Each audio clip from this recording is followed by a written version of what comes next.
là, vous mettez OK. Vous mettez OK et après on démarre. Première case, problème, objectif, observation et action. Il y a 4 colonnes. Problème, voilà.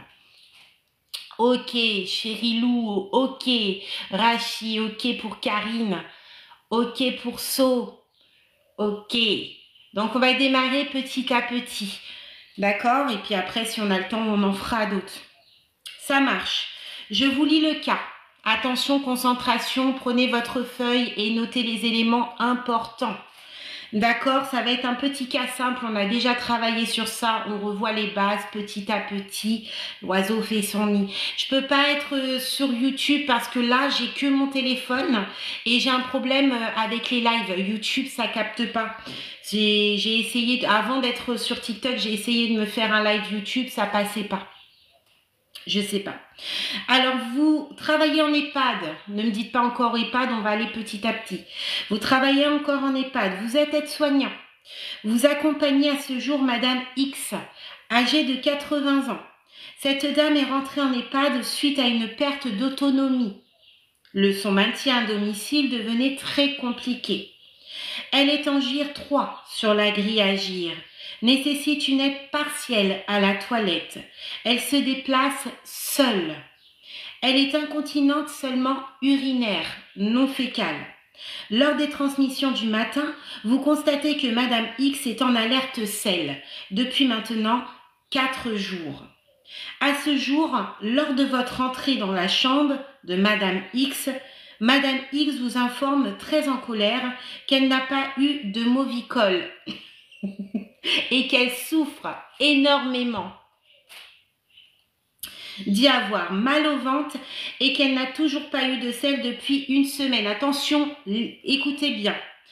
Dit avoir mal au ventre et qu'elle n'a toujours pas eu de selle depuis une semaine. Il y a eu des alertes selles depuis 4 jours, mais elle a dit depuis une semaine.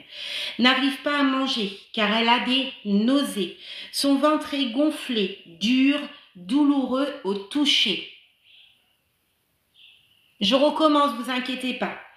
Elle est donc l'évaluation de la douleur est à 7 sur 10. Je vous le relis une deuxième fois. Attention, concentration, s'il vous plaît. Alors, vous travaillez en EHPAD. Vous êtes aide-soignant.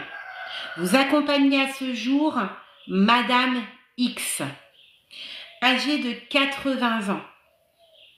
Cette dame est rentrée en EHPAD suite à une perte d'autonomie. Son maintien à domicile devenait très compliqué.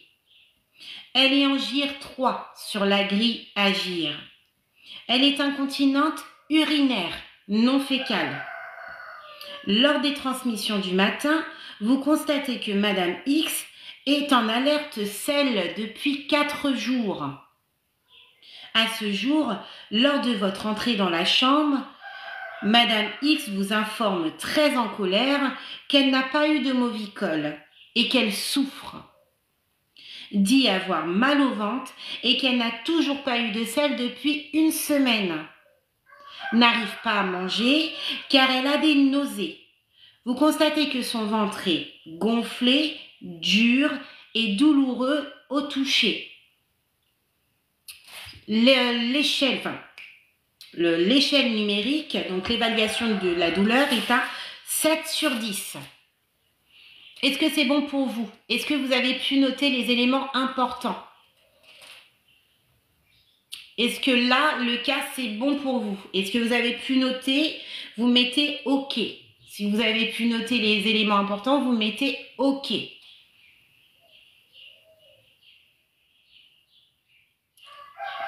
Est-ce que c'est bon? OK. D'accord. Ça marche. Donc, le tableau, je répète, il y a 4 colonnes. La première, c'est problème identifié. La seconde, c'est l'objectif. Le troisième, c'est observation. Et quatrième, c'est action. OK. Quel problème vous identifiez à travers ce cas? Quels sont les problèmes identifiés? Ne me parlez pas de Virginie Anderson. Dites-moi simplement qu'est-ce qui ne va pas dans ce cas. Ok, on constate une douleur. Alors, est-ce qu'on a une occlusion là? Alors, ça pourrait être un risque, mais là, on est dans le problème identifié à travers ce cas. Ok, on a une douleur à 7 sur 10. Mais due à quoi cette douleur? Sa douleur, elle est due à quoi? Alors, douleur, fatigue.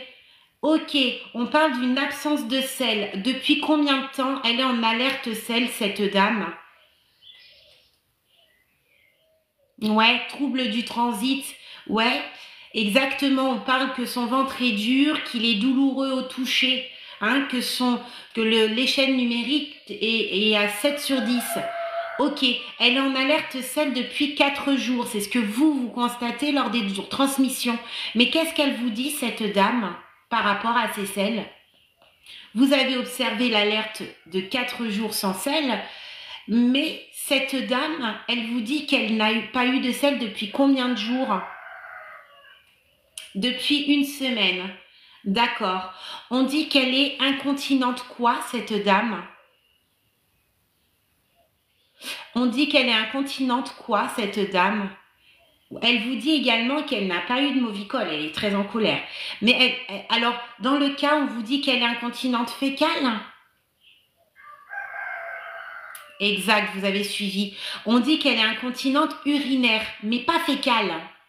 Donc là, qu'est-ce que vous allez vous fier à quoi? Est-ce que vous allez vous fier à l'alerte sel identifiée dans le logiciel, ou bien vous allez prendre en compte ce que la patiente dit?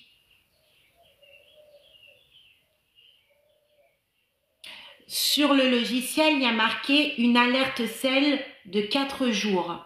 Mais la résidente, elle vous dit qu'elle n'a pas eu de sel depuis une semaine. On dit qu'elle est incontinente urinaire non fécale.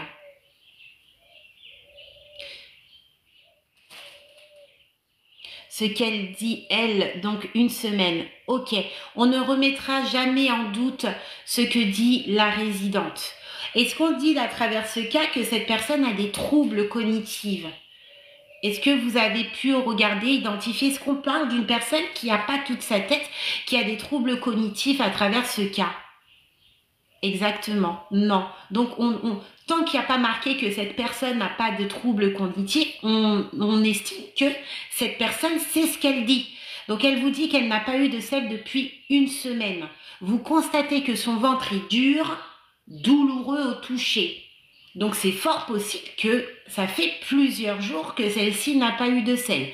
D'autant plus qu'elle se plaint, tout à l'heure, quelqu'un avait dit, elle se plaint de quoi? Elle est très en colère d'ailleurs, hein. Elle se plaint de quoi? L'infirmière n'est pas venue lui donner quoi?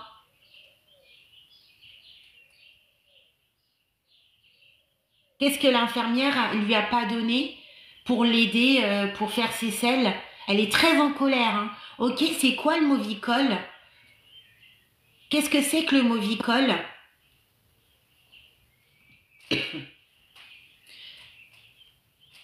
Ouais, c'est ça. C'est un laxatif. D'accord? C'est un laxatif. Donc, on ne remet jamais en cause ce que la résidente ou la patiente dit. Et effectivement, c'est un problème. Donc là, le souci qu'on peut identifier, alors oui, il y a la douleur, mais alors on va dans plus profond à travers ce cas. Il n'y a pas seulement la douleur. Dites-moi l'intégralité des problèmes identifiés ici. Là, maintenant qu'on a tous les éléments, donnez-moi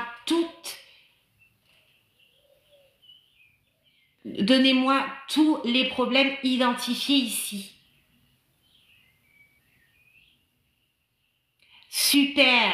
On parle de nausées. Ok. Elle ne mange plus. Elle a des nausées. Qu'est-ce qu'on observe également? Quels et d'autres problèmes? Mettez-moi tout. La douleur. Quand vous mettez la douleur, il y a une évaluation de la douleur qui a été faite. Combien? Ventre dur, nausées, oui. Oui, oui, oui. Également, voilà, 7 sur 10. Quand vous parlez de douleur, vous mettez toujours l'évaluation quand elle est mise. Alors là, on ne parle pas de malaise. On ne parle pas de malaise. à travers ce cas. Absence de sel depuis 4 jours et dit ne pas avoir eu de sel depuis une semaine. C'est ça les problèmes. Là, c'est tout ça. Les problèmes. On dit qu'elle a des nausées, qu'elle a des douleurs, l'échelle numérique à 7 sur 10. On dit que les douleurs au niveau abdominal, que le ventre est dur, qu'elle a des nausées. On ne dit pas qu'elle a vomi, mais on dit qu'elle a des nausées. D'accord? Elle dit ne pas avoir eu de sel depuis une semaine. Alerte sel depuis 4 jours. Tout ça, c'est une problématique. Quel est le risque pour cette personne-là par rapport à tout ce que vous identifiez à travers ce cas? Quel est le risque? Perte d'appétit, également bonheur. Tu vois, je l'avais oublié, heureusement vous êtes là. Quel est le risque pour cette personne, du coup, avec tout ce qu'on a identifié ici? Une occlusion, alors attention, elle est plus profonde. Une occlusion de quoi? Occlusion quoi? Allez dans le plus profond. Je vais fermer parce que il y a le coq là. Le coq. Il chantonne, il chantonne. Il chantonne, il chantonne. Il participe aussi, le coq, vous voyez? Ouais, voilà, c'est ça que je veux. Alors, il y a un risque de perte de poids. Ça, c'est une évidence parce qu'on dit qu'en plus, elle a une perte d'appétit. Mais là, le risque, c'est une occlusion intestinale. C'est quoi une occlusion? Fécalum aussi, oui. C'est quoi une occlusion intestinale? Qu'est-ce que c'est qu'une occlusion intestinale?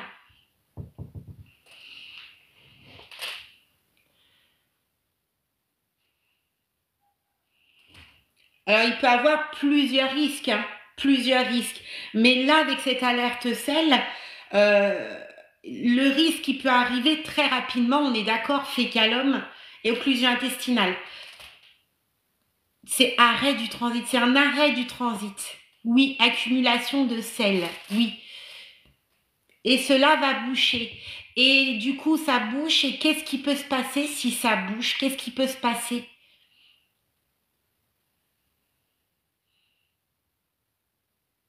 Si on a un arrêt de sel, voilà, un arrêt de sel partiel ou total, que cette matière se bouche au niveau de l'intestin, qu'est-ce qui peut arriver? Qu'est-ce qui peut arriver? Alors, sans parler des symptômes, hein. Là, on parle vraiment de qu'est-ce qui peut arriver.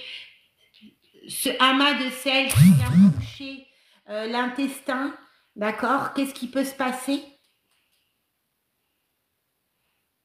Ouais, ça peut remonter et dans les pires des cas, aussi, ça peut faire quoi? Une occlusion. On est d'accord, on y revient? Oui. Ah oui, c'est une urgence vitale. Quand on dit vitale, c'est qu'on peut en M, hein. On peut en mourir. Ok. Quels sont les symptômes d'une occlusion intestinale? Est-ce que vous vous en rappelez ou pas? Est-ce que vous vous rappelez d'une personne pouvant toutes les signes cliniques d'une occlusion intestinale? Est-ce que vous en rappelez? Oui, vomissement. Qu'est-ce qu'on peut retrouver aussi? Alors oui, tout ce qui fait partie des vomissements, nausées, oui, arrêt de sel et encore, qu'est-ce qu'il y a encore? Oui, ça entraîne la M, exactement. Ballonnement, douleur, ouais.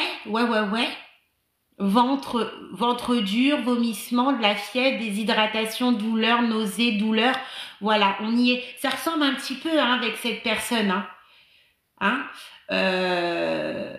ressemble un petit peu, on peut retrouver aussi de l'hypertension, arrêt de gaz, oui. Donc là, on y est, hein, c'est un risque. Si on aurait eu la case problème, donc problème, on les avait identifiés. Si on aurait eu la case risque, on y était là. On y était au niveau des risques. Risque, occlusion intestinale, risque de fécalum, tout ça, ce sont des risques que vous auriez pu mettre, par exemple, à l'examen si vous aviez eu cette case. Ok, l'objectif pour l'aide-soignant et le soignant est de quoi, du coup, pour cette dame? L'objectif, on va identifier à ce jour. Donc, on dit à ce jour, lors de votre entrée dans la chambre de Madame X, donc elle vous informe très en colère qu'elle n'a pas eu de movicol et qu'elle souffre, dit avoir mal au ventre et qu'elle n'a toujours pas eu de sel depuis une semaine, n'arrive pas à manger, car elle a des nausées, son ventre est gonflé, dur et douloureux au toucher. Une évaluation de la douleur à 7 sur 10. Donc l'objectif c'est quoi? Ouais, de soulager la douleur. Ouais. L'objectif, elle a été en arrêt, donc pour elle, hein, ça fait 1 semaine qu'elle n'a pas eu de selle. C'est dangereux 1 semaine. Hein. Donc là, qu'est-ce qui va se passer là? L'objectif, c'est quoi pour cette dame? Donc oui, on va en faire en sorte de soulager la douleur, mais aussi quoi? Il y a plusieurs objectifs, hein, parce que là, comme on a dit, ça peut être le risque peut être grand. Donc ça, c'est une action. Je vais prévenir l'IDE, ça va être l'action que tu vas mener. Ça, ce sont des actions. Moi, l'objectif, par rapport à ce que vous constatez ici, qu'est-ce que vous allez... qu'est-ce qu'il faudra par rapport à sa situation, par rapport à ce qu'elle a là à ce jour, qu'est-ce qu'il va falloir qu'elle... Voilà, qu'est-ce qu'il va falloir qu'elle se vide, oui, qu'elle retrouve son transit. L'objectif, c'est qu'elle puisse retrouver, voilà, qu'elle puisse pouvoir se vider. Bien sûr, l'objectif, c'est qu'elle n'ait plus mal également. Ok, on est d'accord. Non, là, c'est pas... Oui, bien sûr, il faudra faire une transmission ciblée, mais ça, c'est dans les actions. Là, je vous en rappeler, au début du live, j'ai dit il y a 4 cases. Il y a la case problème, on a fait aussi les risques, on a rajouté une case entre-temps. Il y a l'objectif. Donc, par rapport au problème, eh bien, j'ai un objectif, mais pour avoir cet objectif, je vais mettre des actions. D'accord? Donc, maintenant, l'objectif, c'est que cette dame puisse traiter sa douleur parce que, voilà, qu'elle puisse retrouver l'appétit, mais avant, qu'elle puisse aussi, voilà, se vider. Hein, c'est l'objectif. Merci beaucoup pour la rose. Donc, j'ai ces objectifs-là. Bah alors, qu'est-ce qui va être, quelles seront les actions par rapport à cet objectif? J'ai un objectif, ok, je sais ce qu'il faut faire, enfin, j'ai l'objectif en tête. Bah, pour atteindre ces objectifs-là, il va falloir que je mène des actions. Quelle action je vais faire? Quelle action on va faire? Alors, là, on parle d'une dame qui dit qu'elle n'a pas eu de selle depuis 1 semaine. Elle a très mal au ventre. Elle est douloureuse au toucher. Elle a le ventre gonflé. Elle a des nausées. On en a parlé de l'occlusion tout à l'heure. Hein. Attention. Alors, mettre en place des aliments qui facilitent le transit. Alors ça sera futur, mais là, il y a une urgence tout de suite. L'hydratation, oui. Fiche de surveillance de selle informée, oui. Là, on est dans une urgence vitale. Donc, on dit qu'elle est douloureuse. Donc, là, en l'occurrence, on a fait l'évaluation de la douleur. Donc, l'évaluation de la douleur. Mais je ne vais pas faire que l'évaluation de la douleur. En tant qu'aide-soignant, il n'y a pas de lavement. D'accord? Il n'y a pas de ça. Mais là, vous rentrez dans la chambre, vous imaginez cette dame. Vous la voyez, vous fermez les yeux, vous voyez cette dame. Oh là là, j'ai mal au ventre, j'ai pas eu mon Movicol, ça fait 1 semaine, j'ai pas eu de selle, j'ai mal au ventre. Et vous lui touchez son ventre, et effectivement, c'est hyper dur. Et quand vous lui touchez, elle est très sensible, elle dit « Oh, c'est douloureux ». Et vous lui faites l'évaluation de la douleur, elle vous dit « Ah, c'est 7 sur 10 ». Ok. Oui, on va mettre en position antalgique. Adapté, très bien. Merci beaucoup. On va prendre les paramètres vitaux. Ça, c'est systématique. Alors, dites-vous que vos actions vont se faire, mais à la seconde, quoi. Ça va être très, très rapide. Hein. Vous n'allez pas vraiment... Vous n'allez pas perdre du temps. Vous allez évaluer, vous allez regarder son état cutané. Si elle a des nausées, bah, qu'est-ce que vous allez faire? Elle dit elle a des nausées. Donc, à tout moment, elle peut vomir, cette dame. Donc, qu'est-ce que vous allez faire? Coucou. L'hydratation. Touc, touc, touc, touc, touc. Alors là, le massage, c'est douloureux. C'est douloureux toucher. On est arrivé à un stade où cette dame a vraiment le ventre gonflé et c'est très douloureux. Merci beaucoup. On dit qu'elle a des nausées. À tout moment, elle peut vomir, cette dame. On va tout de suite prendre quelque chose pour qu'elle puisse évacuer, si besoin. On la mettra jamais trop allongée, semi-assis. On fait attention puisque c'est gonflé. Donc, le fait est d'être trop droite, ça peut aussi lui faire très mal, accentuer la douleur. Oui, surveillance clinique. Et bien sûr, on va alerter. C'est une urgence vitale. Hein. C'est une urgence vitale, on alerte. Oui, alors là, là la situation, c'est que vous êtes en EHPAD, vous êtes aide-soignant, vous voyez ça, vous n'allez pas lui faire un scanner. Mais bien sûr, il y aura un processus qui va se faire après.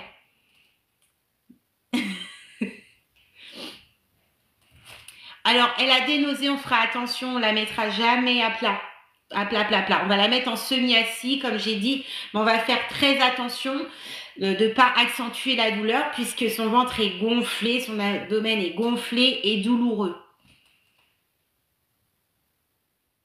Ok.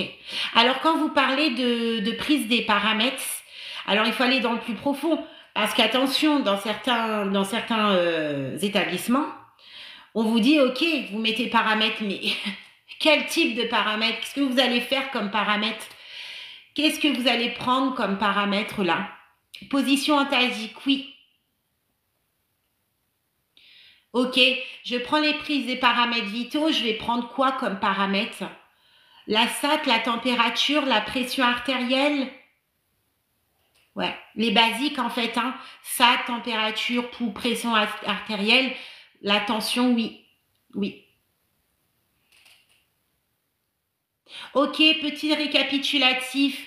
Vous allez prendre la pression artérielle. Oh mince, le matériel est défectueux. Eh ben, je vais devoir prendre la pression artérielle manuellement. J'ai besoin de quoi?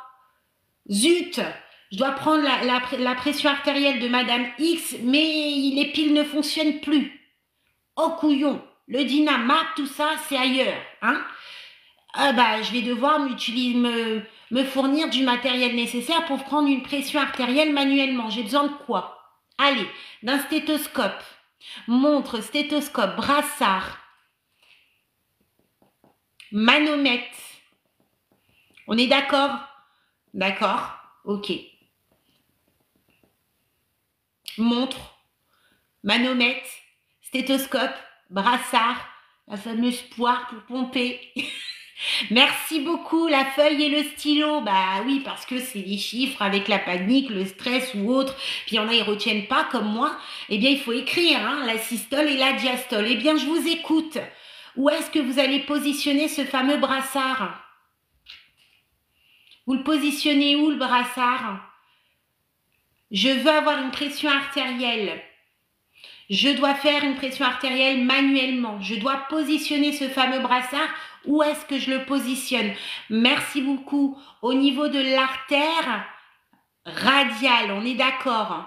Ok. Pourquoi l'artère? On positionne le bras. Oui, ça c'est le commencement. On aurait dû passer par ça. Vous êtes encore plus au taquet que moi, dis donc. Ok, juste avant le pli du coude, on est d'accord. Hein, souvent, les brassards, ils ont un indice avec la petite flèche pour capter, mais c'est voilà, on sait comment mettre. D'accord? 10 minutes en repos, on met le brassard. Pof, pof, pof. Ok, mon brassard, il est positionné, je fais quoi? J'ai le brassard, il n'est pas gonflé, il est juste positionné, je fais quoi? Entre le pli du coude, oui. Je fais quoi? Mon brassard, il est positionné, je fais quoi? Alors, je pose le stéthoscope plus précisément. Je n'ai rien pour faire un dessin, moi. Je ne l'ai pas avec moi. Je ne suis pas dans ma grotte aujourd'hui. Je ne peux pas monter les 3 étages. Je ne suis pas dans ma grotte, dans mon bureau, là. Alors, je positionne le stéthoscope, mais plus précisément. Plus précisément, vous avez le stéthoscope, donc ça c'est l'objet en lui-même qu'on appelle comme ça, mais sur le stéthoscope, vous avez quelque chose qui va capter le pouls, le battement. Exactement, c'est le pavillon, vous voyez, l'embout du stéthoscope, il est tout rond, et ben on va le positionner, et je le positionne où? Où est-ce que je le positionne? Avec mon stylo, je vais pas être très démonstrative. Je le positionne où, ce pavillon-là? Je le positionne où exactement? Au-dessus du brassard? En dessous du brassard? Bah oui, sur l'artère et en dessous. D'accord? Je le positionne en dessous. Ok. Le pavillon est mis, le brassard est mis. On est d'accord. Tout est bon. Je fais quoi? Sur l'artère, exactement. Je fais quoi maintenant? Le brassard est mis, le stéthoscope est bien placé, le pavillon du stéthoscope est bien placé. Je mets à l'oreille et ensuite, j'attends. J'attends. Ah, on parle de serrer, mais alors pour serrer, donc là, pour moi, le brassard, il n'est pas serré, il est juste attaché, il est positionné. Je fais quoi? Ah, on me parle de vis. Alors, le premier battement, mais pour avoir le premier battement, il va falloir que je fasse quelque chose. Eh oui, il va falloir que je pompe, je gonfle ce brassard, hein, l'aide de la pompe. Je vais la pomper jusqu'à combien? Combien de millimètres de mercure je vais pomper? Je ferme le ballonnet, oui, le petit vis. Je vais pomper jusqu'à combien? Ah, alors il y a de ta-ta-ta à ta-ta-ta. On est à 180, 160 à 200 millimètres de mercure. D'accord? Voilà. On pompe jusqu'à 160 à 200 millimètres de mercure. Ok, j'ai pompé jusqu'à 200, on va dire. Bon, j'ai pompé jusqu'à 200, c'est bon. Je fais quoi? J'ai pompé jusqu'à 200, je fais quoi?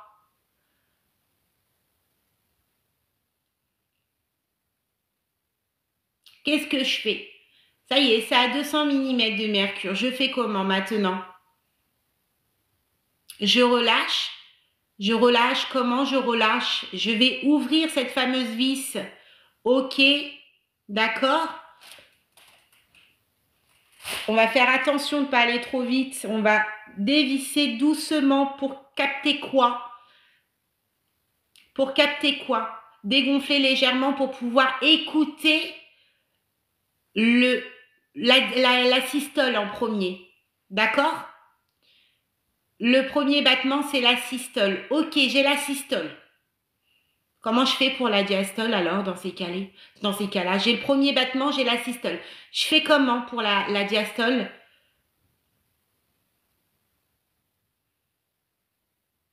J'ai premier battement, j'ai ma systole. Je l'ai noté, c'est bon. La diastole. Exactement, ça va être le dernier battement. Je vais dévisser jusqu'à temps que j'entends le dernier battement. Et le dernier battement, ça va être la diastole. Vous êtes bon, hein. Vous oubliez pas ça. C'est sacré vicelard, les VAE, vous n'oubliez pas ça.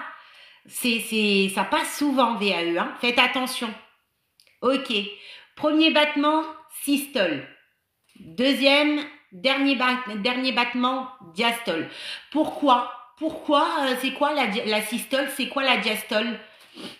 C'est quoi la systole? C'est quoi la diastole? La systole, on va commencer par la systole. C'est quoi la systole? Le cœur fait quoi? Pourquoi c'est toujours le plus grand, la systole? Le cœur fait quoi en systole? Il est en repos, le cœur, quand il est en systole? T'es sûr?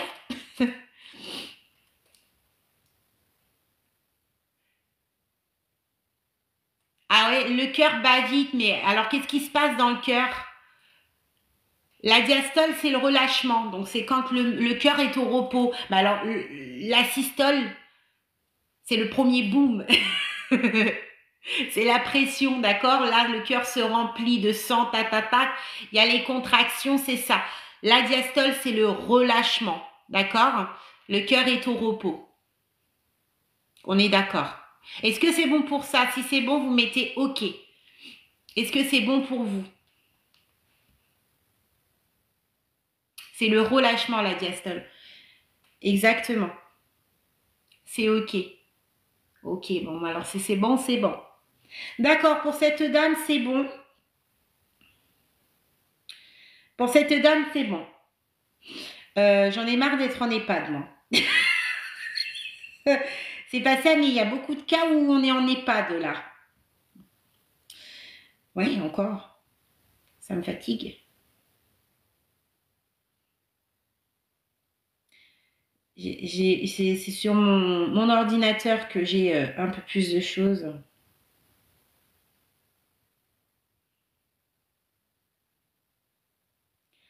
Alors ça c'est quoi? C'est qu'est-ce qu'on avait fait?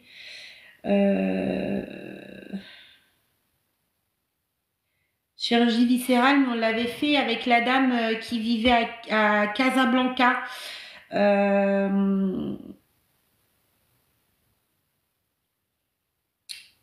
Qu'est-ce qu'elle avait encore? Une hémorragie digestive. Donc là, on y est toujours en digestif. Faut changer. Là, c'est une amputation. Je crois qu'on l'avait fait en chirurgie orthopédique.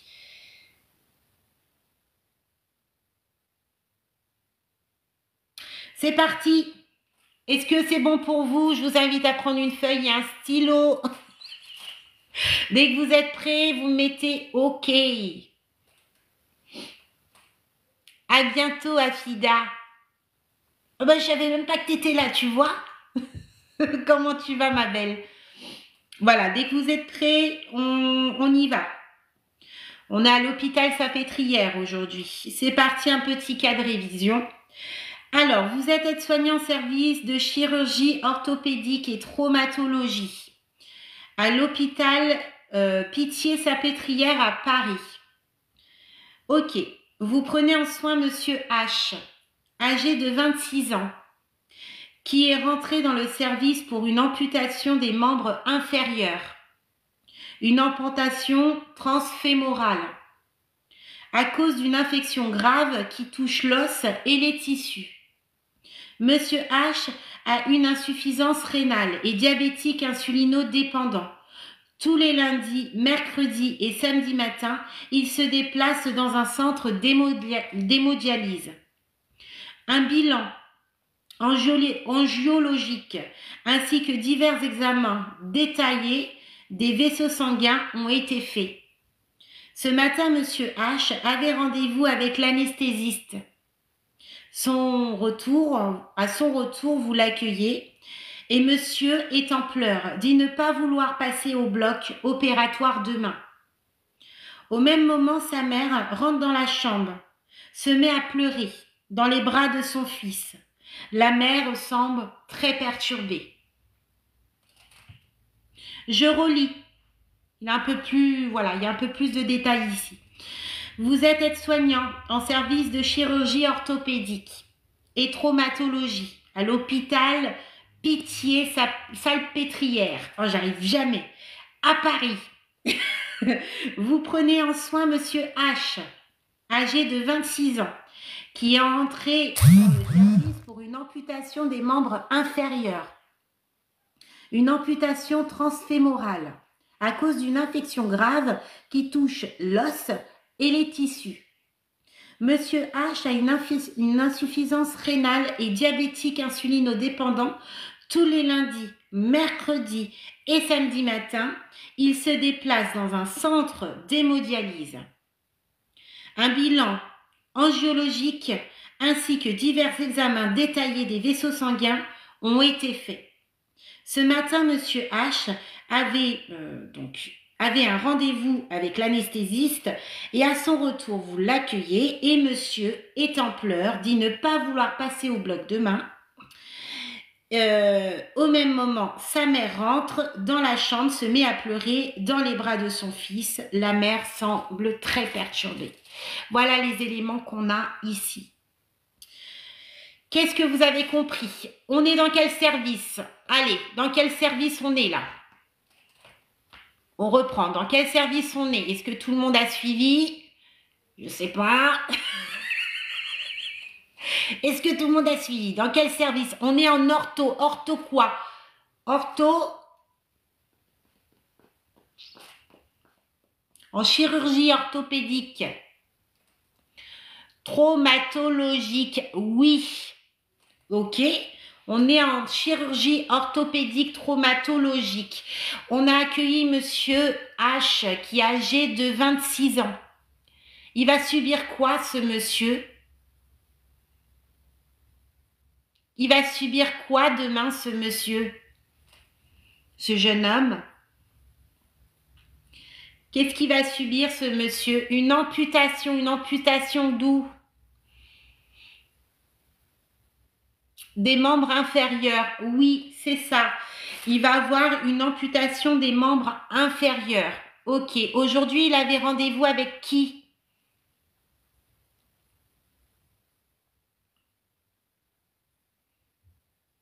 Oui, membre inférieur. Il n'y a pas de précision, hein, on ne dit pas si c'est la jambe gauche ou la jambe droite. Aujourd'hui, il avait rendez-vous avec l'anesthésiste. Et qu'est-ce qui s'est passé à son retour de son rendez-vous? Là, aujourd'hui, il a rendez-vous avec l'anesthésiste. Demain, il passe au bloc opératoire pour une amputation des membres inférieurs. Ok. Qu'est-ce qui s'est passé à son retour du rendez-vous? Il est en pleurs. Et qu'est-ce qui se passe d'autre? Il est en pleurs, mais il exprime aussi quelque chose. Exactement, il ne veut pas passer au bloc demain. Il ne veut pas se faire amputer. On dit que cette amputation est importante parce qu'il y a une infection qui va toucher quoi? Qui touche quoi exactement?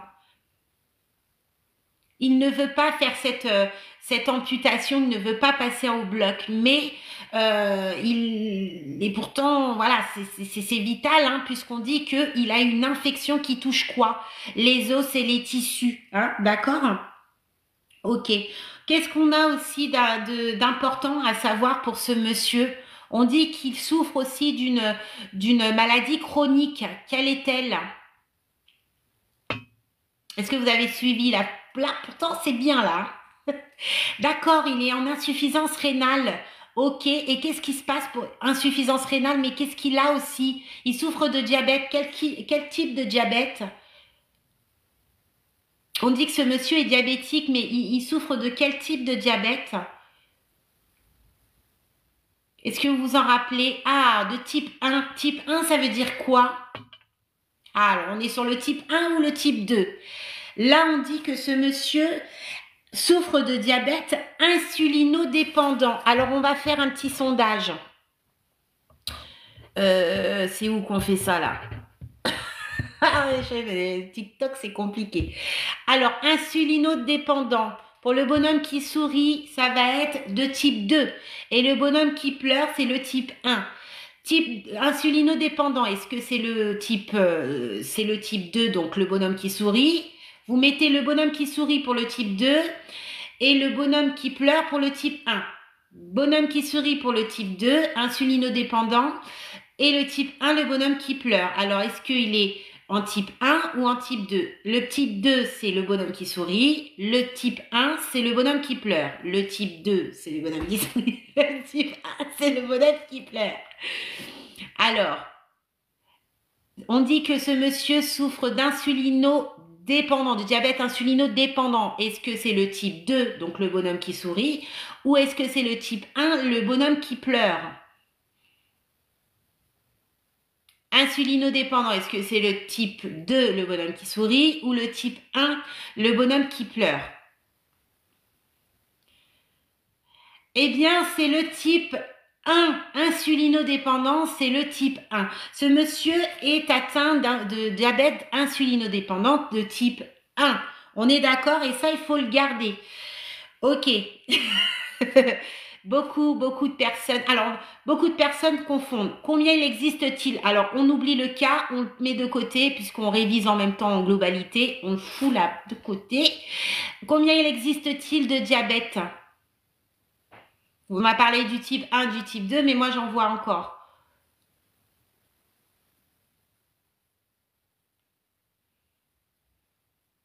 Il y en a un, il faut que vous me le dites. Je veux le voir écrit. Alors, il y en a, il me parle de grossesse, mais il a un terme.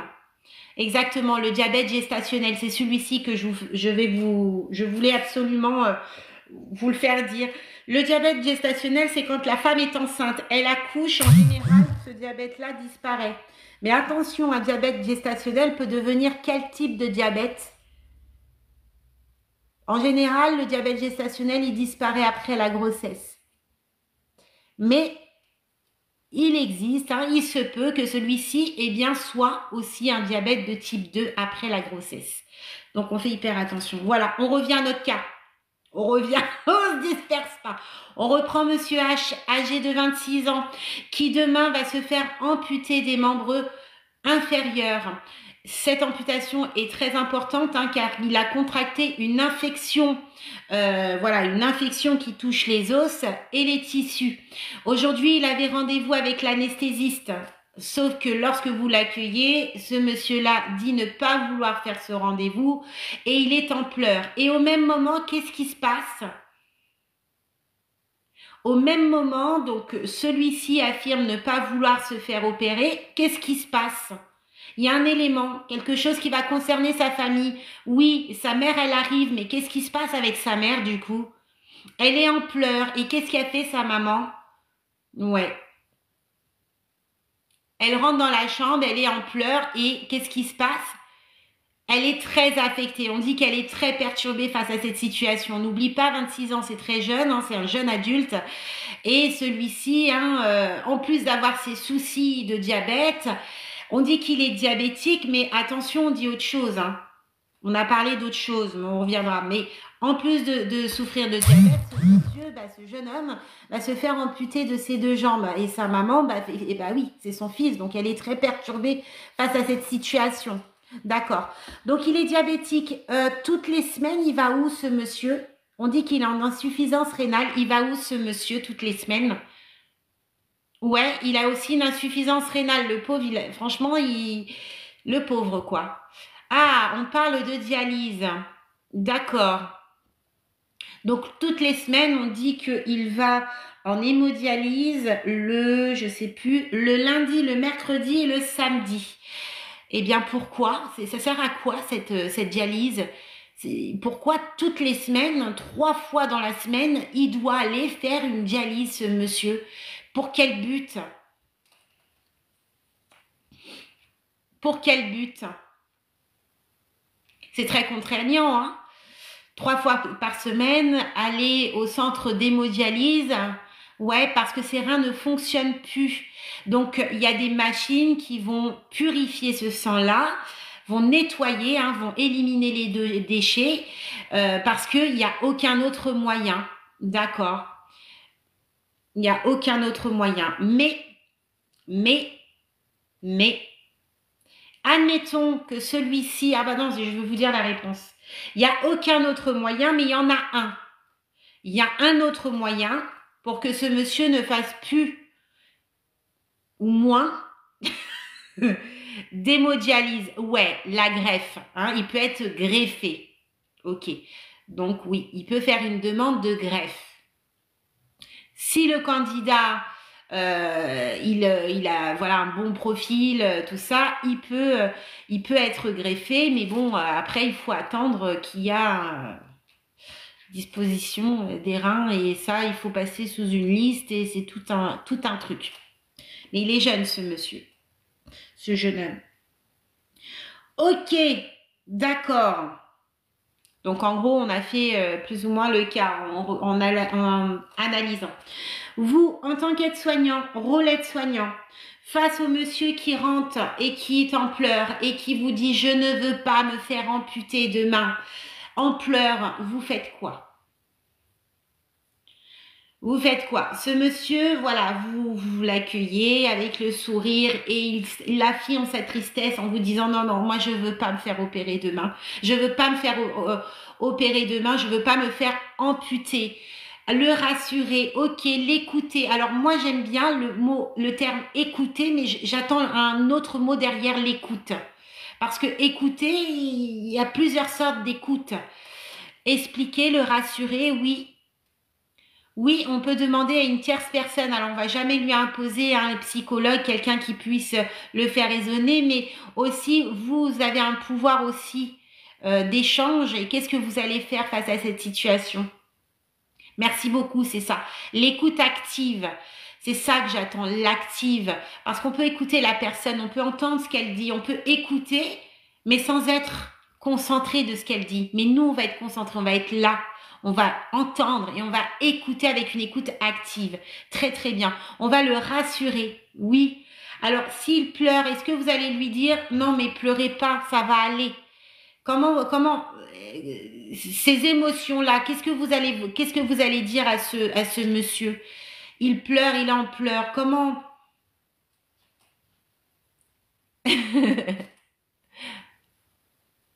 Exactement. Il faut qu'il extériorise ses émotions. C'est par cela qu'on fait un deuil. C'est grâce à cela qu'on avance. Il faut qu'il extériorise ses émotions. Très bien. S'il a ce besoin de pleurer, de se lâcher, il faut qu'il le fasse. C'est la continuité d'un deuil. Très bien. Il faut qu'il lâche ses émotions. Parce que je dis ça parce que souvent, hein, c'est systématique ça. On a tendance à, quand on voit quelqu'un pleurer, ne pleure pas. Voilà, moi-même, il y a eu quelques semaines de ça, j'étais hospitalisée et c'est pas facile, passé des trucs super cool. Et j'étais en pleurs. Mais fallait que je pleure. Et on me disait, mais non, ne pleurez pas, ça va. Non, j'ai besoin de pleurer. On a besoin d'extérioriser, ça fait partie du processus. Utiliser des mots rassurants. Ok, au niveau de la communication, qu'est-ce que vous allez favoriser? Donc, on sait qu'il y a plusieurs types de communication. Il y a le verbal, il y a le non-verbal. Comment vous allez être? C'est difficile là parce qu'on est à travers l'écran et on ne peut pas se voir, on ne peut pas se mettre en scène, mais on peut quand même faire des choses. Alors, l'écoute active, extérioriser ses émotions. Oui, la reformulation est hyper importante. J'ai pas envie de me faire opérer demain. Vous n'avez pas envie de vous faire opérer demain? Je reformule. Il a conscience que j'ai bien entendu sa détresse. Grâce à ça, je peux ouvrir les portes d'un dialogue. Je fais juste mon puzzle, le puzzle de TikTok. J'ouvre le dialogue. Je crois que c'est bon. Ok. La reformulation, c'est pas quelque chose de... Alors, on va pas reformuler tout ce qu'il dit parce que vous n'êtes pas des perroquets. Mais là, vous avez ciblé une problématique. Il vient, je ne veux pas me faire opérer demain, je ne veux pas me faire amputer.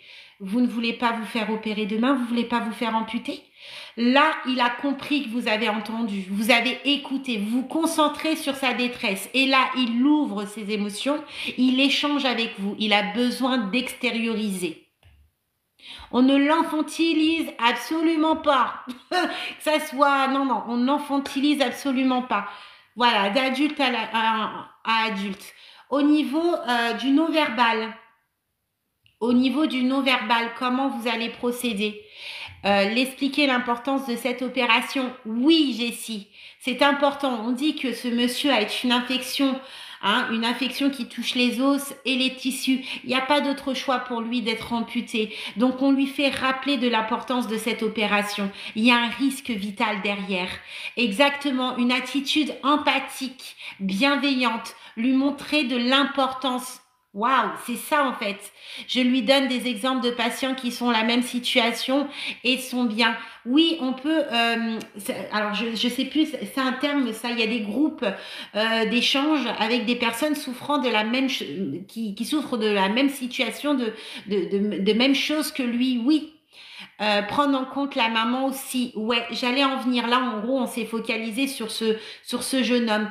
Donc voilà, vous l'avez rassuré. Alors, il y a un élément qu'on n'a pas fini de boucler. On a parlé beaucoup de la communication verbale. Ok. Le non-verbal. Comment vous allez procéder? Ouais, le regard. Je le regarde dans les yeux. Je l'écoute. Si je vois que c'est ouvert, je favorise le toucher. Je ne prends jamais l'épaule. C'est rabaissant. Souvent, les gens, ils disent oui, une tapote dans l'épaule comme ça. Non, ça dépend des personnes. Par exemple, moi, si tu me fais ça, ça va pas passer. Donc, comme on ne connaît pas la personne avec qui on est en face, on peut lui prendre le devant du bras ou la main, le dessus de la main. Et on regarde sa réaction. Mais on ne fait pas ça. On ne fait pas ça. Alors, vous pouvez lui toucher comme ça. Je prends. Mais on ne fait jamais ça. Ça, c'est vraiment un geste, je te rabaisse, vous voyez. Ça passe chez certains, mais ça passe pas chez tout le monde. Le toucher, c'est quelque chose qu'il faut bien maîtriser. Il faut analyser. Avant de toucher, il faut analyser la personne si elle est ouverte au toucher. Si elle en a besoin, ça se sent. Être en face, lui parler, les yeux, voilà, il faut qu'elle puisse visualiser la personne avec qui elle parle. Parlez-lui doucement avec une attitude bienveillante, une intonation de voix juste, calme, douce. C'est ce qui va retenir. Là, le moment de sa vie va être très douloureux. Croyez-moi que la personne que vous allez être là, à cet instant précis, pour cette personne, il se rappellera de vous toute sa vie. Donc, plus vous avez une attitude bienveillante, conciliante, rassurante, plus vous êtes dans le positif et plus vous êtes dans l'empathie et plus ça va l'aider. Et ça l'aidera aussi pour son futur. Vous allez peut-être aussi avoir un impact sur son futur aussi. Oui, on peut voir avec le médecin ou l'équipe. Alors, on ne lui imposera jamais. On peut lui conseiller de pouvoir parler en lui expliquant que nous avions une équipe de psychologues ou autres et qui, s'il souhaite échanger, eh bien que on peut faire le lien et qu'il n'y a pas de problème. On n'imposera jamais. Ouais, on lui propose. Exactement. On lui propose. Alors là, on s'est focalisé sur la personne, hein, comment dire, la personne soignée. Mais il y a la maman. Il y a la maman aussi qui vient et qui voit son fils comme ça dans l'état de pleurs, qui n'a pas envie de faire son opération demain et qu'elle prend son fils dans les bras et elle se met aussi à pleurer. Qu'est-ce que vous faites face à cette situation? Et bien sûr, il faudra la rassurer, la maman. Mais est-ce que vous prenez ça quelque chose de négatif? Le fait est que la maman aussi exprime c'est difficile là. Comment vous le prenez ça? Le fait est que la maman arrive et qu'elle voit son fils et elle prend son fils et elle pleure aussi. Est-ce que c'est quelque chose que vous allez peut-être éviter ou séparer ou c'est le deuil, c'est le processus? C'est le processus. La famille est en train de faire le deuil ensemble. Ils sont en train d'accepter. C'est le processus. Ils acceptent ensemble. Ils soutiennent leurs émotions ensemble. Et c'est comme ça qu'on guérit. Il y a la personne qui va se faire soigner, qu'il faudra qu'elle guérisse de cette amputation, mais aussi la famille proche. Alors cette blessure ne se voit pas, mais la blessure interne est là, psychologique et présente. Et ils ont besoin également eux-mêmes de faire le deuil et d'accepter.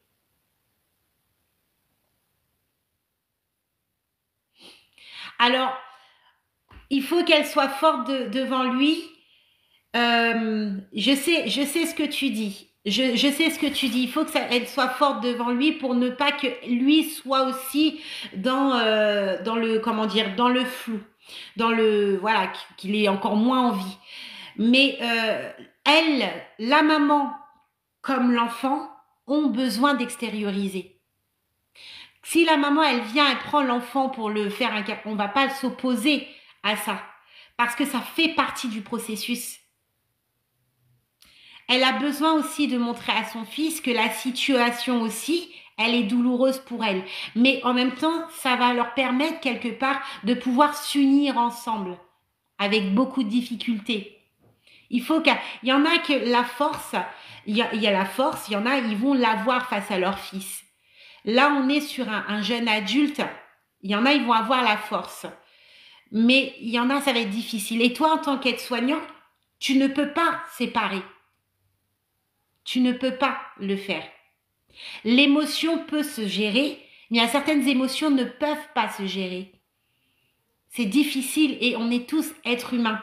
Si je te dis ça, c'est parce que j'ai travaillé avec les enfants atteints de cancer, des enfants très mourants.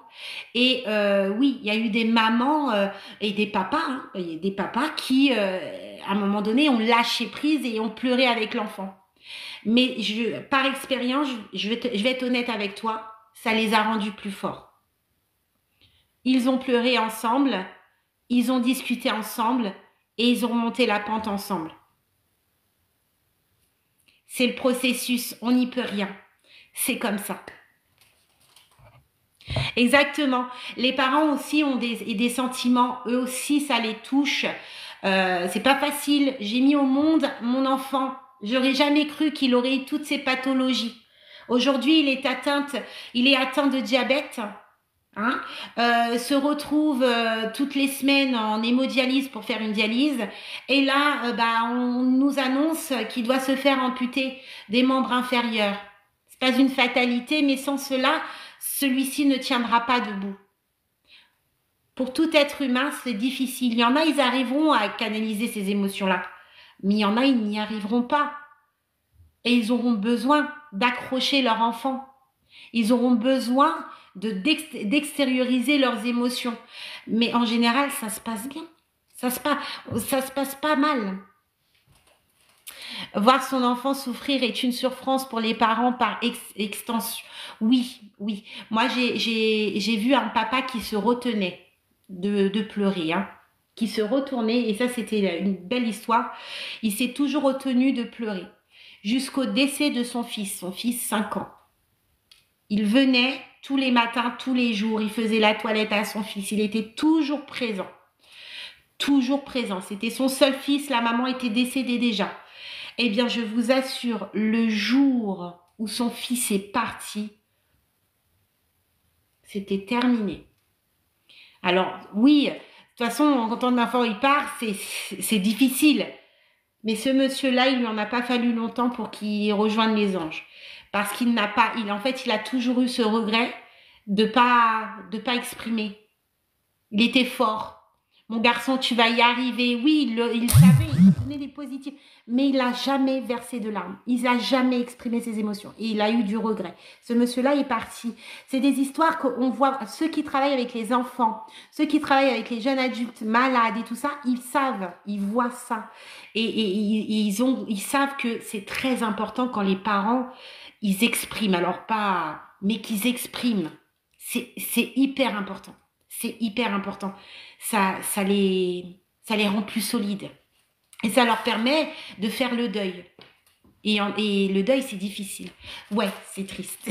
Donc, ok, on est parti loin, là. On est parti trop loin. On est parti loin. Donc, ok. Donc, la maman, oui, voilà. Donc, qu'est-ce qu'on peut lui proposer aussi à la maman? Parce qu'elle aussi, elle est concernée, mine de rien. Cette maman-là, qu'est-ce qu'on peut lui proposer? On sait, on voit, hein, on dit, hein, la mère semble très perturbée. Hein, demain, son fils se fait amputer. Qu'est-ce qu'on peut lui proposer à cette maman? Lui proposer une psychologue, ouais, si elle veut en parler, oui. Et qu'est-ce qu'on peut faire également, nous, de notre côté? Ouais, de voir un psychologue, oui.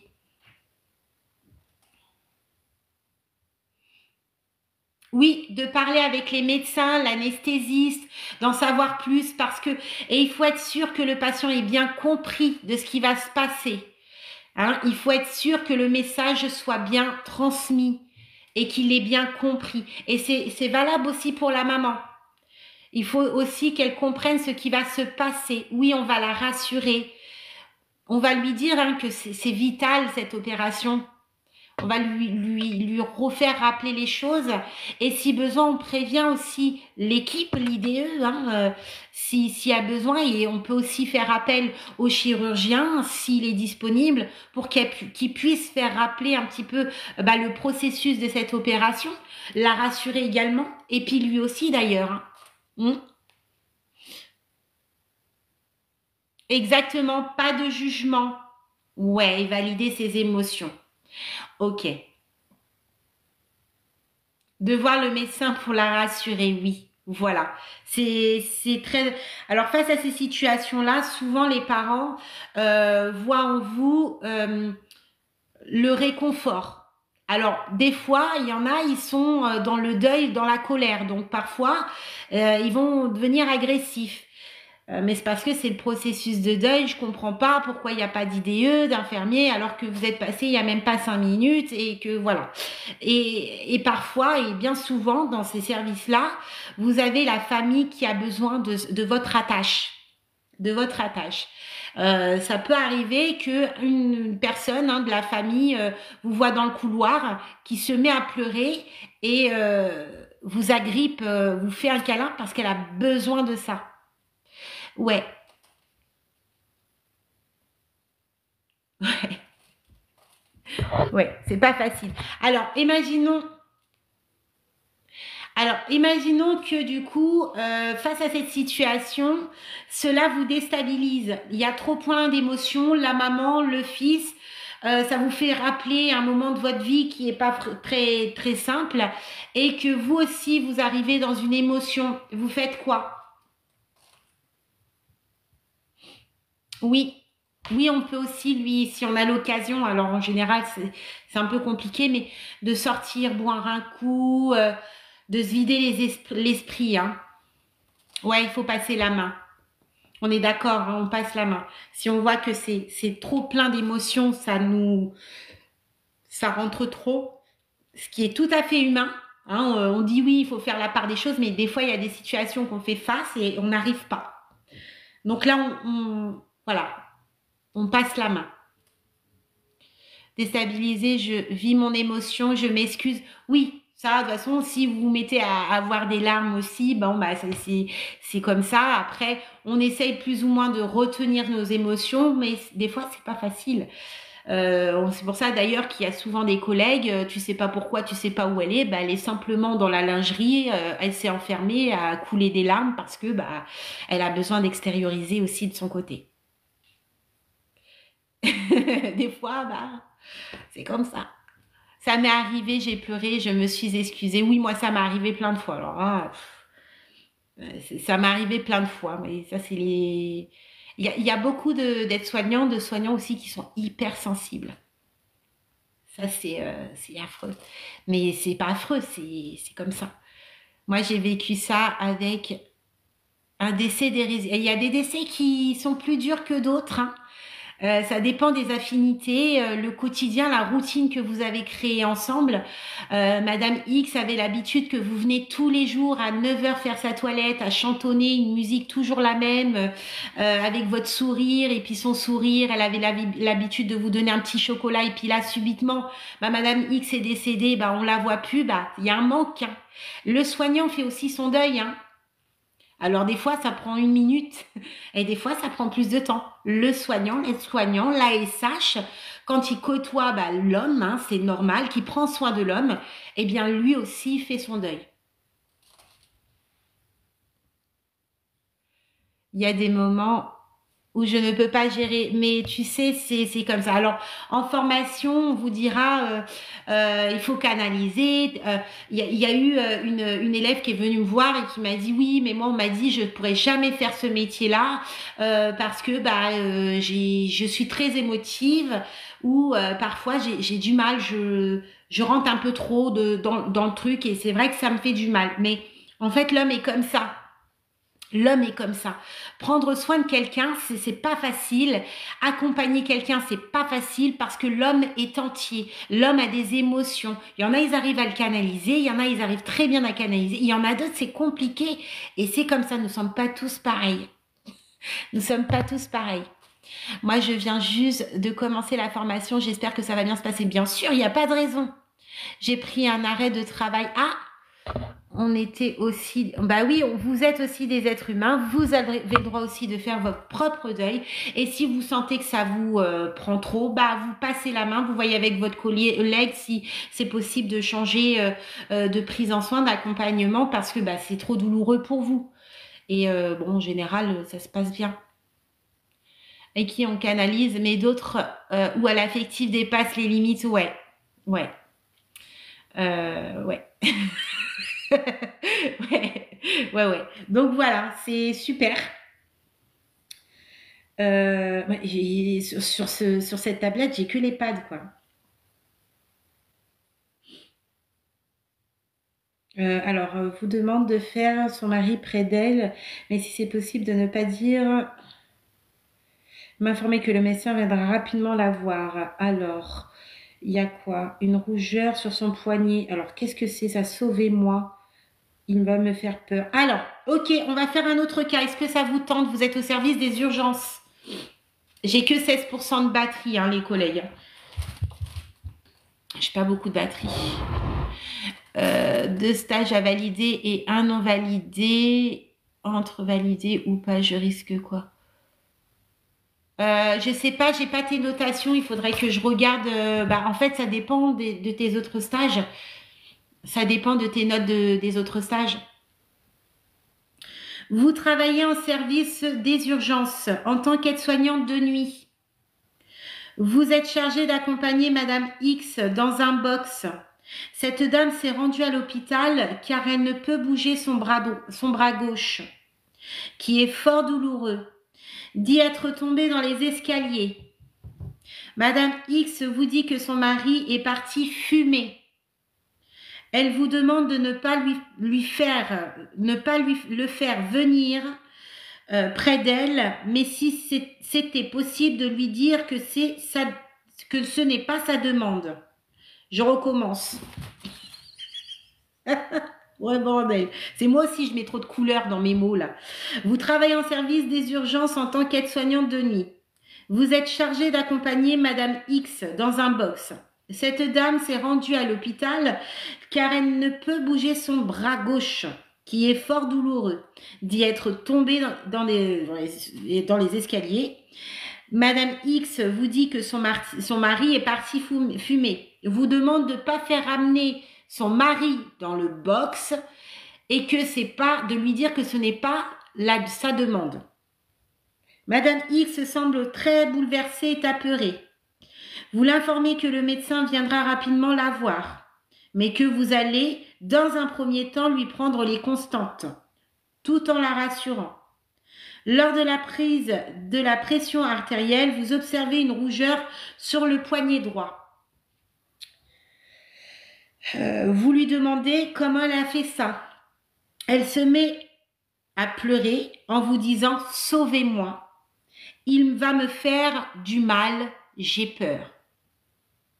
Je répète, vous travaillez en service des urgences en tant qu'aide-soignant. De nuit, vous êtes chargé d'accompagner Madame X dans un box. Cette dame s'est rendue à l'hôpital car elle ne peut bouger son bras gauche, qui est fort douloureux. Elle dit être tombée dans les escaliers. Madame X vous dit que son mari est parti fumer, mais de ne pas aller le chercher pour le ramener dans le box et de lui dire que ce n'est pas sa demande. Madame X semble très bouleversée et apeurée. Vous l'informez que le médecin viendra rapidement la voir, mais que vous allez, dans un premier temps, lui prendre les constantes tout en la rassurant. Lors de la prise de la pression artérielle, vous observez une rougeur sur son poignet droit. Vous lui demandez comment elle a fait ça. Elle se met à pleurer en vous disant « Sauvez-moi, il va me faire du mal, j'ai peur ». Ok, qu'est-ce que vous faites? Qu'est-ce qui se passe là? Qu'est-ce qui se passe pour cette dame? Qu'est-ce qu'on peut dire? Qu'est-ce qui se passe? Quel est le problème identifié ici? Prévenir la psychologue, elle est en train de se faire ausculter. Veuillez patienter, il y a la maltraitance. Ouais. Faire une fiche. Alors, avant de faire une fiche, vous êtes face à cette dame-là, face à cette situation. Ouais, on parle on peut suspecter que cette dame est maltraitée. Hein, elle le dit clairement qu'elle a peur et elle vous demande de la sauver. Alors, vous demande, elle vous alerte de la sauver. Donc, qu'est-ce que vous allez faire là? Avant d'aller alerter, vous allez faire quoi pour cette dame? On dit qu'elle est apeurée, hein, vous avez détecté des rougeurs, donc face à ça, elle n'a pas su répondre, hein, elle a simplement dit que il fallait la sauver, qu'elle a peur, hein, on parle de son mari. Hein. Je la rassure pour commencer et je lui dis que j'informerai pas le mari. On la rassure, je l'écoute et je la rassure d'abord. Oui, faire un signalement, ouais. La rassurer. Ok, alors vous allez la rassurer. Qu'est-ce que vous allez lui dire à cette dame? Là, quel est le risque pour cette dame? On parle d'une femme battue, hein. On parle d'une femme battue. Souvent, les personnes qui ont peur des représailles, qu'est-ce qu'ils font? Vous avez détecté le problème. Ouais, elle risque de s'enfuir et de retourner avec l'agresseur. On est d'accord, hein? Là, elle vient de vous annoncer qu'elle a besoin de vous. Dans la minute qui va suivre, dans sa tête, ça va être « Et si elle n'arrive pas à me sauver, mon mari sera et il va me t. » Dans leur tête, c'est ça. Dans leur tête, c'est comme ça. Alors, je vais rester auprès d'elle. Alors, il va falloir à un moment donné prévenir. Hein. Il va falloir prévenir. Mais avant, il va falloir être très minutieuse dans vos mots. Il va falloir faire les choses bien. Là, la priorité, effectivement, hein, il y a le bras gauche, hein, elle est tombée. Elle est très douloureuse, donc ça, il faut le traiter. Hein. Mais là, derrière, c'est qu'elle repart, donc elle fuit, elle retourne voir l'agresseur. Et cette fois-ci, vous pouvez la retrouver, mais dans un autre état. Oui, ce n'est pas de sa faute. Le seul responsable, c'est son mari. Être à l'écoute, j'ouvre une ouverture. Quel type d'écoute? Là, c'est le moment. Cette dame vous dit tout de suite, sauvez-moi. Sauvez-moi. Elle vous dit, hein, vous constatez ses rougeurs au niveau du poignet et elle vous dit, sauvez-moi, il va me faire du mal. J'ai peur. Écoute active, j'ouvre une communication là d'entrée de jeu. Il vous fait peur? Vous voulez que je vous sauve? Il faut alimenter ce dialogue. On veut savoir ce qui se passe. Ne vous inquiétez pas, ce qui reste ici, entre vous et moi. Je vais faire tout mon possible pour pouvoir arranger la situation. Ici, vous êtes en sécurité. Croyez-moi, vous êtes en sécurité. Vous n'êtes pas seul dans cette situation-là. Je vais vous aider. Nous allons vous aider. Nous allons vous protéger. Oui, s'il y a des enfants, il faut savoir où est-ce qu'ils sont ces enfants. Souvent, c'est le cas. La femme va à l'hôpital, mais le mari garde ses enfants dans la voiture ou bien à la maison. Et souvent, c'est le prétexte. C'est le prétexte d'avoir emprise sur la mère. Tu ne diras pas ce qui se passe à la maison parce que j'ai les enfants. Donc souvent, elle ne dit rien. Vous savez, vous suspectez. Elle ne dit rien parce qu'elle veut sauver ses enfants. Elle veut retrouver ses enfants. Alors là, en l'occurrence, on ne parle pas d'alcool. On dit qu'il est parti fumer. On ne sait pas la situation. Mais bien sûr, effectivement, on va questionner la femme. Lorsqu'elle vous dit, là où on utilise la reformulation qui marche très bien dans cette situation, qu'elle vous dit « Sauvez-moi, il va me faire du mal, j'ai peur ». Vous avez peur? Vous voulez que je vous sauve? Qui est-ce qui va vous faire du mal? Et là, elle va ouvrir. Est-elle exactement lui poser question? Est-ce que ça lui arrive souvent, votre mari, de vous frapper?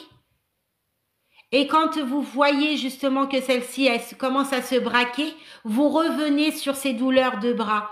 Vous essayez d'aller hop en zigzag. Le dialogue là, vous êtes le plié pour les femmes battues ou hommes battus. Hein. Parce que femme ou homme, même un homme peut être battu à la maison. Hein. Mais vous êtes le pilier, vous êtes le premier contact qui peut sauver la personne. Le premier. Bien, on va lui poser la question si elle a de la famille. Il faut être sûr que c'est vrai. On va détecter, bien sûr, on va lui poser des questions. Mais quand une femme vous alerte comme ça, bien sûr, on va aller sur la femme qui vous dit, elle est apeurée, hein, elle vous dit, sauvez-moi, c'est quand même brutal. Hein. Sauvez-moi, il me fait du mal, j'ai peur. On est d'accord, hein? Lorsque vous avez regardé la rougeur au niveau du poignet, elle ne savait rien d'autre que dire « Sauvez-moi ». C'était le moment pour elle d'alerter quelqu'un. Exactement, on va lui poser le maximum de questions. On va la sécuriser. On va la sécuriser, on va la rassurer, on va ramener un climat de confiance. Et à partir du moment où elle est en confiance, on va traiter sa douleur. On va lui dire, ne vous inquiétez pas, nous sommes là pour vous. On va traiter votre douleur et croyez-moi, vous êtes en sécurité. On va faire en sorte de maintenir le mari ici, prêt, mais à l'écart d'elle. Parce que s'il s'avérait maltraitance, nous sommes obligés de prévenir l'autorité. Elle devra déposer plainte. Cette dame, pour sa sécurité, elle n'aura pas d'autre choix. Si elle ne le fait pas, du coup, il peut avoir des représailles. Cette situation-là est très compliquée. Mais vraiment, au niveau psychologique, vous êtes le sauveur à l'instant T. Votre communication, elle est hyper importante, délicate, mais très importante. Ouais, lui expliquer que son mari ne sera pas informé. Tout ça reste entre nous. On ne montre aucun signe. On l'injecte un produit pour dodo. Voilà, on trouve une solution au mari, c'est là où on a le droit de mentir. Votre femme est partie faire un scanner, elle revient, mais toujours avec le sourire, ne vous inquiétez pas. Le mari reste et nous, on traite, on met les actions en place, on garde le secret médical, bien sûr. Les autorités, bien sûr, alors elle a le choix de dire non, hein. Elle a le choix de dire non, mais nous avons l'obligation de déclarer la situation. Parce que sinon, c'est non-assistance, vous comprenez. Nous avions vu, nous avions été alertés, mais nous avions rien mis en place. Et quelques jours plus tard, il s'avérait que cette dame, vous comprenez? Il y a beaucoup de personnes qui fuient, il y a beaucoup de femmes qui fuient les urgences, beaucoup de femmes qui viennent aux urgences avec leur mari. Et parce qu'il détient, alors si vous travaillez aux urgences, moi je voyais tout le temps. Et c'était des personnes qui vraiment ont suspecté vraiment une violence à la maison. Mais malheureusement, on voyait la peur dans leurs yeux, mais elles ne voulaient pas témoigner. On voyait les dégâts physiques. Certains déposaient plainte, mais enlevaient leur plainte en inventant tout. Et il y en a beaucoup. Vous êtes le pilier dans cette situation. Si je mets ce cas-là, c'est parce qu'il y a beaucoup trop de problèmes comme ça. Et il faut qu'on ouvre notre regard. Il faut qu'on apprenne à parler vraiment avec délicatesse. Il faut que ça soit très subtil et que les choses soient rapides, très rapides, parce que dans la tête de la personne, c'est « je veux être sauvée », 10 minutes après, j'ai peur, je me casse. Et même si elle a une fracture du bras ou je ne sais, si elle a peur, elle part avec sa douleur. Mais vraiment, je préfère avoir mal plutôt que de voir mes enfants ou moi, vous voyez, ça va très vite. C'est pas chouette ces cas-là. Héloïse, j'aurais pu prendre la personne qui est en hypothyroïdie, qui fait de l'apnée du sommeil. Non, j'ai pris ce cas.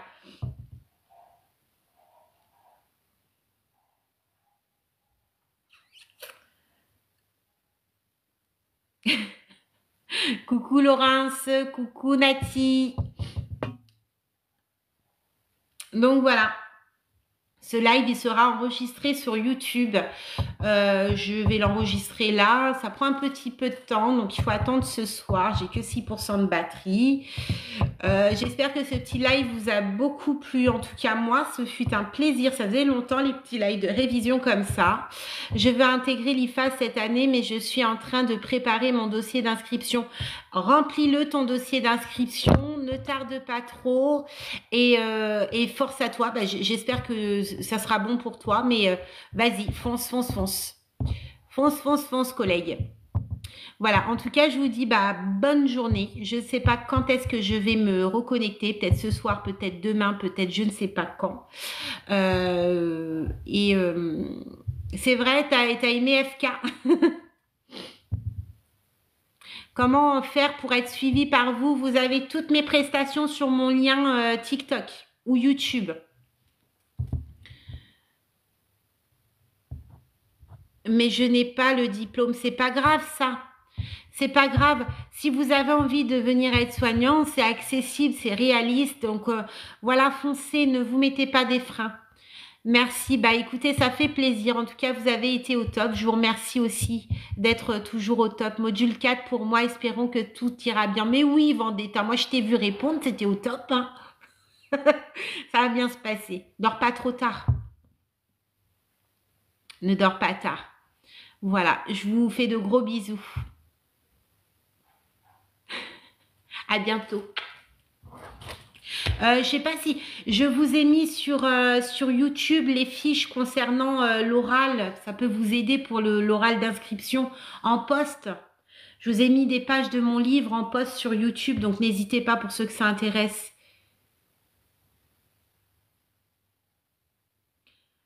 Comment ça, Catalia? Vas-y, fonce. Non, non, non, non. Fonce, fonce, fonce, fonce, fonce, fonce, fonce. Après, c'est vrai qu'on a toujours le côté bon et côté négatif qui est là, mais fonce, fonce, fonce. Tu vas y arriver. Allez, bisous. À bientôt.